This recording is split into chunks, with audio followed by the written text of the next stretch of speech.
الحمد للہ وکفا وسلام علی عبادہ الذین اصطفى اما بعد۔ میرے محترم بزرگوں اور دوستوں اور ملت اسلامیہ کے غیور مسلمانوں،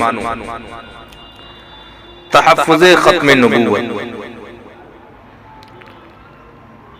ابھی اس وقت ایک بڑا فتنہ چل پڑا ہے شکیل بن حنیف کا، جسے ہمیں اور آپ کو سمجھنا ہے اور سمجھ کر کے اپنے عقیدے کی اور اپنے ایمان کی حفاظت کرنا ہے۔ شکیل بن حنیف کذاب کا سیاہ چہرہ جو دکھانا میرا مقصد۔ قادیانیوں کی طرح شکیل بن حنیف خان کو ماننے والے بھی مسلمان نہیں ہیں۔ مختلف مسالک کے علماء و مفتیان اور دینی تنظیموں کے ذمہ داران کا مشترکہ بیان۔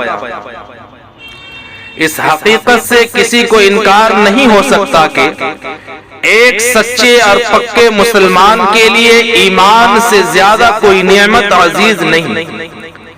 اسلام ہی سب سے بڑی نعمت ہے اور قیمتی دولت ہے۔ یہ نعمت ایمان مسلمان کو، یہ نعمت ایک مسلمانوں کو آقائے دو جہاں جناب نبی آخر الزمان محمد صلی اللہ علیہ وسلم کی ذات بابرکت سے ملی۔ اس لیے تمام اہل ایمان آپ صلی اللہ علیہ وسلم سے والہانہ عقیدت و محبت کا رشتہ رکھتے ہیں۔ مسلمانوں کو نعمت ایمان سے محروم کرنے اور محمد عربی صلی اللہ علیہ وسلم سے ان کے رشتہ عقیدت و محبت کو ختم کرنے کے لیے خود اسلام ہی کے نام پر مختلف گمراہ فرقے مسلم معاشرے میں سرگرم عمل، جیسے خود کو الاحمدیہ مسلم جماعت کہنے والا قادیانی فرقہ جو ایک طویل عرصے سے اپنے کفریہ عقائد کو پھیلا رہا ہے۔ اسی طرح اس وقت مسلمانوں میں شکیل بن حنیف کے نام سے ایک نئے دجالی فتنہ نے سر اٹھایا ہے۔ شکیل بن حنیف اپنے بارے میں مہدی اور عیسیٰ مسیح ہونے کا دعویٰ کرتا ہے۔ احادیث میں حضرت مہدی کے ظہور اور حضرت عیسیٰ علیہ السلام کے نزول سے متعلق بیان کردہ علامات اور تفصیلات کی گمراہ کن تعویلات کرتا ہے۔ اس لیے تمام مسلمانوں پر واضح کیا جاتا ہے کہ شکیل بن حنیف کے مہدی اور عیسیٰ مسیح ہونے کا دعویٰ سراسر جھوٹ ہے۔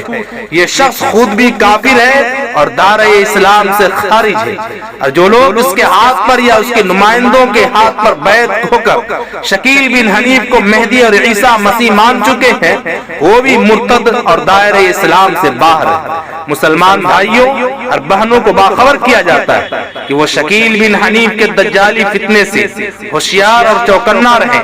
کہیں بھی اس فتنہ کی طرف دعوت دینے والے لوگ نظر آئیں تو علماء سے رجوع کریں۔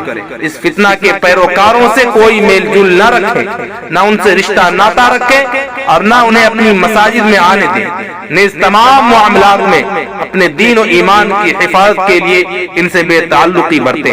اللہ تعالی ہم سب کی ایمان کی اور عقائد کی حفاظت فرمائے اور شکیل بن حنیف کذاب سے ہم تمام امت مسلمہ کی حفاظت فرمائے۔ وما توفیق الا باللہ وآخر دعوانا ان الحمد للہ رب العالمین۔